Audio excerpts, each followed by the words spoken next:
We're back around the table with Elliot and Paul, and we've been chatting around the need to think about the team when you're considering what you're doing into either new projects and existing buildings and updates. We've already touched on the triggers around the upgrade paths, if you like. But one of the things that we see within our business at AssetWise is that we can add value quite early by talking to client, and in some ways that builds the relationships for us as consultants, and that's what we see. But what's your experience, or what's your take on the way in which you get involved nice and early or later in a project, and what are the pitfalls, and how can that affect the client, and what's the client's driver around what they think is a project where we think it might be slightly different? Paul? Well, to me, identifying risk is probably the major facet for any project. That's what costs money, especially talking as an engineer. You're an engineer? I am, apparently. Yeah, don't tell everybody. Now you put me right off my path. Keep going. Early involvement, with experience and having experienced representatives from those entities, you can very quickly identify where the risks might lie. You can start to resolve those risks straight away. You could start to absorb those risks into your planning architecturally, the flexibility of your building, the effectability of the project that you're trying to develop. Do you think clients recognise that? Not generally, probably, because with all due respect, they might be more interested in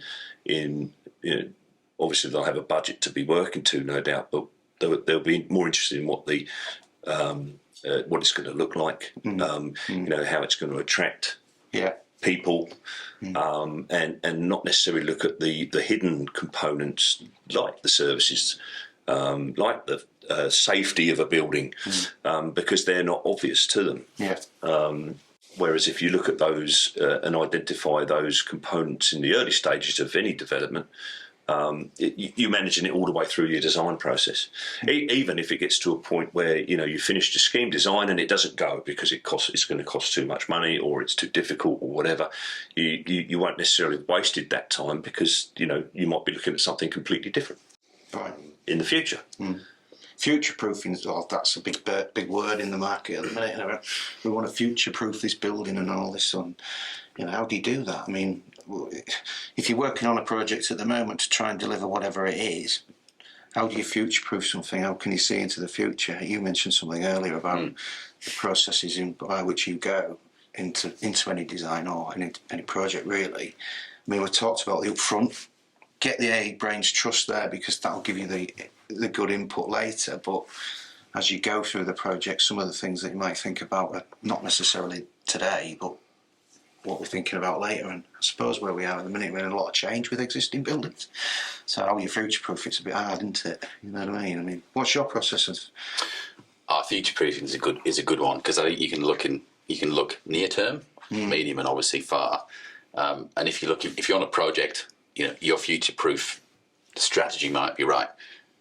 Construction certificate time, those gateways are always stressful. Right. Yeah. So how can we mitigate those short-term risks or pain points? And then again, you've got, at the end of DLP, that's generally quite stressful for building owners, because there's all sorts of things that may not have been resolved in design that were passed on to construction, and then are now passed on to the maintenance team. So all that sort of happens. And then you go, okay, in 5 years, when I need to start servicing things or, replacing components, again, that's generally quite stressful. So going back to your risks, get all your risks laid out at the front, and then go, how do I address each one of these going forward? How do I certify my building each year? Exactly. Yeah. And then but it's making sure that your scope's wide enough to capture that. Okay. And you do that by getting experts in as early as possible. Yeah. And the sooner you do that, and if that's us, especially if it's Paul, we're going to ask you awkward questions. They're going to be some things that you may not want to think about or didn't think about, and suddenly that budget might get stretched a little bit. But I think any design team won't just stay in the lane. They'll go, there are options. There's always options. You can throw more money at things early to save money later. You can act to put off things and deal with them later. So there's always various ways of doing it. But generally, in my experience, and I have a lot of experience of being called last minute on projects where there's a problem. And it's like, how do we fix this? Or, damn, we didn't think that was going to happen. Or, wow, what's this regulatory control that we have no idea Didn't know about? existed, yeah. If you get the people early enough, you know, you can avoid all those surprises as you go through. Yeah, get the experience. But yeah, all the time, but it's making sure that you've got enough. Your expertise team is wide enough to capture all those. I think part of the problem is this is not probably quite as exciting as, you know, talking about how it's going to look and how it's going to function and those sort of components, I guess. But there's a major crossover between considering, let's take services early enough for the look and feel.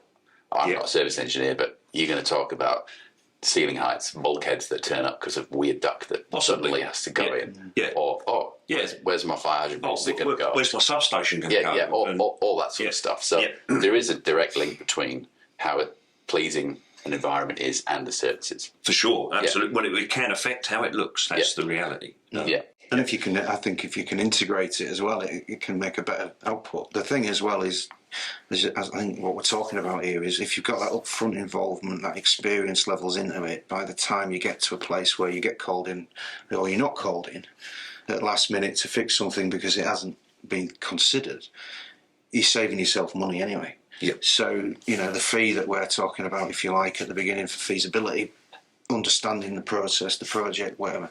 If you haven't done that, and you get 75% through, and then you go, oh crap, we've got to redesign because we didn't think of that. Abortive work, it costs money. Clients don't like that, do they? No. So, you know, it's always about that up front and having the right people in the room. It's interesting. Isn't it? As early as possible. And existing, I'm not sure if existing's any different to new, really, from a point of view of what the process is, but I guess, as you mentioned earlier, existing's far more interesting in some ways, but also a bit more challenging, I guess. I reckon with a new building, you could build an inflexible building if you wanted to, and you could avoid it by having early engagement. Yeah, that's right. the point. Yeah, it's a good point. I think, me personally, but most of the projects, people tend to get more confidence in the end product if it's designed or the risk mitigated sooner. Yeah. Like you walk out the back of that and go, we did the best job we could on that project. Exactly right, yeah. There's no last minute fix ups and that's the classic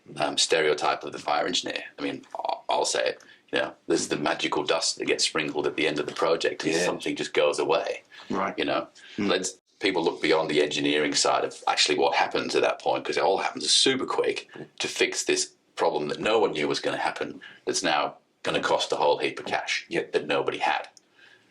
So if you take that and you do it first, you get a much better integrated product. We can be way more useful. We can get our inputs out much earlier to everyone, like the services team, and you just get a nicer and much more effective. Less compromised. Yeah.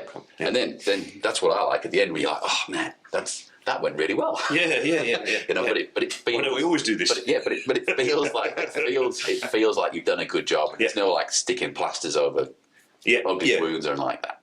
Yeah. So that's important. There's a real confidence in the product as well.